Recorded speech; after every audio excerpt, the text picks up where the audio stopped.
مالك يوم الدين إياك نعبد وإياك نستعين اهدنا الصراط المستقيم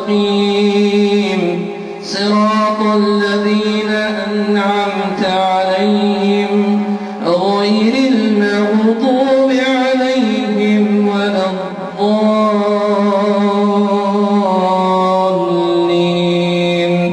آمين.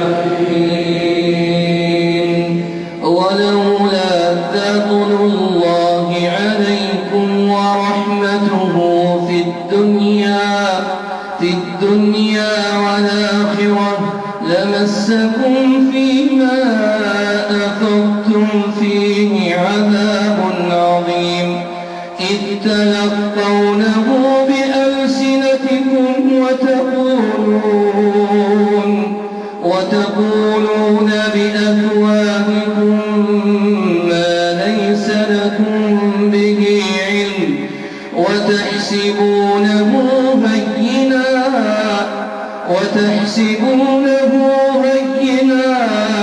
وهو عند الله عظيم. ولولا إذ سمعتموه قلتم ما يكون لنا أن نتكلم بهذا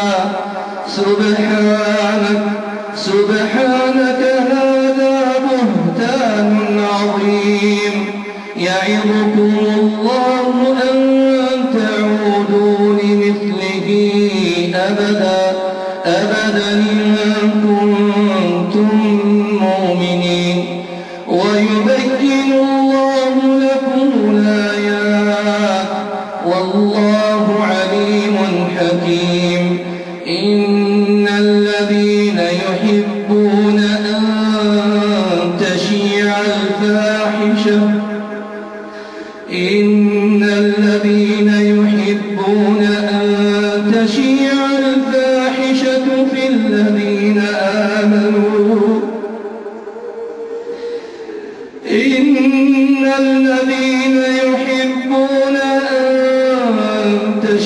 الفاحشة في الذين آمنوا لهم عذاب أليم في